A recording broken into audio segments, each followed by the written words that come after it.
Assalamualaikum teman-teman. Kami dari kelompok 5 akan menjelaskan materi tentang konstruktivisme. Di dalam konstruktivisme terdapat juga beberapa materi yang akan kami jelaskan. Yang pertama, pengertian konstruktivisme. Yang kedua, prinsip-prinsip pembelajaran konstruktivisme. Yang ketiga, perbedaan teori konstruktivisme, behaviorisme, kognitivisme, dan nativisme. Yang keempat, kelemahan dan kelebihan konstruktivisme.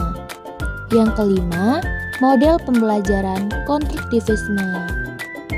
Selamat menyaksikan teman-teman.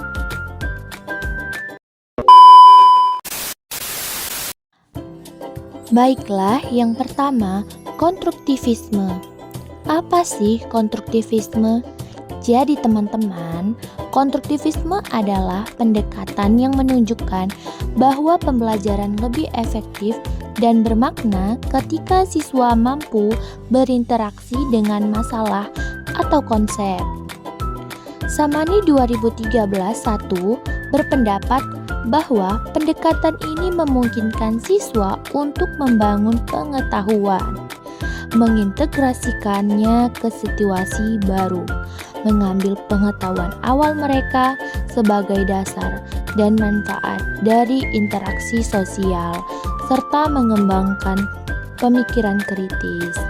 Nah, dengan kata lain, ia memandang bahwa alih-alih penerima pasif yang menunggu guru memberikan stimulus untuk mendapatkan respon, pembelajar sebenarnya bertanggung jawab atas pembelajarannya. Yang kedua, prinsip-prinsip pembelajaran konstruktivisme. 1. Pengetahuan dibangun oleh siswa sendiri, baik secara personal maupun secara sosial. Yang kedua, pengetahuan tidak dipindahkan dari guru ke siswa, kecuali dengan keaktifan siswa sendiri untuk bernalar. Yang ketiga, pemerolehan didapatkan secara dinamis tanpa melakukan pemaksaan yang tidak tepat. Yang keempat, untuk membentuk pengetahuan yang cukup, setiap individu perlu memahami realitas yang terjadi di setiap sisi kehidupan nyata. Yang kelima, guru berperan membantu menyediakan sarana dan situasi agar konstruksi siswa dapat berjalan. Nah, ada juga contoh dari teori belajar konstruktivisme. Seorang guru yang menerapkan teori belajar konstruktivisme di kelas untuk menentukan suatu nilai rata-rata, peserta didik diminta untuk membuat sebuah cerpen atau puisi dengan kemampuan yang dimiliki mereka yang berasal dari kehidupan atau pengalaman hidupnya. Pada proses ini, peserta didik akan dapat merangkai sebuah kata-kata yang akan menjadi suatu kalimat. Pendidik juga menyiapkan alat dan bahan atau metode-metode agar dapat mendorong berjalannya proses pembelajaran tersebut. Yang ketiga, perbedaan teori konstruktivisme, behaviorisme, kognitivisme, dan nativisme. Apa sih perbedaan dari mereka berempat? Jadi, perbedaannya adalah teori konstruktivisme menyatakan bahwa siswa harus menemukan sendiri dan mentransformasikan informasi kompleks, mengecek informasi baru dengan aturan-aturan lama dan merevisinya apabila aturan-aturan itu tidak lagi sesuai. Yang kedua, teori behaviorisme. Nah, teori ini menyatakan belajar adalah perubahan tingkah laku. Sedangkan teori kognitivisme menyatakan teknik atau metode yang digunakan oleh individu untuk memproses informasi, belajar, dan mengingat. Dan yang terakhir, teori nativisme ini berpendapat bahwa perkembangan manusia ditentukan oleh potensi bawaannya sejak lahir, bukan oleh lingkungan.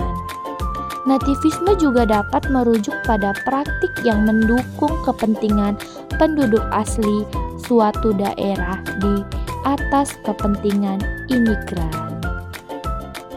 Nah, selain dari materi-materi tersebut, konstruktivisme ini juga mempunyai kelemahan dan kelebihannya. Apa sih kelebihan dari konstruktivisme? Jadi, kelebihannya adalah yang pertama, pembelajarannya aktif. Yang kedua, meningkatkan pemahaman konseptual. Yang ketiga, pengembangan keterampilan berpikir kritis. Selain itu, konstruktivisme juga mempunyai kelemahan. Yang pertama, waktu yang diperlukan lebih lama. Yang kedua, kesulitan bagi siswa yang kurang mandiri. Yang ketiga, keterbatasan guru dalam menyediakan bimbingan. Selanjutnya, materi yang terakhir adalah model pembelajaran konstruktivisme. Jadi, di dalam pembelajaran konstruktivisme ini ada dua model pembelajaran yang akan digunakan dalam teori ini. Yang pertama adalah discovery learning atau yang namanya pembelajaran menemukan. Yang kedua, problem based learning, artinya pembelajaran berbasis masalah.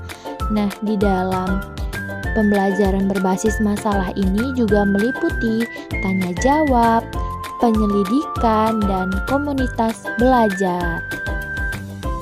Itu saja penjelasan dari kelompok kami. Sampai jumpa di penjelasan berikutnya.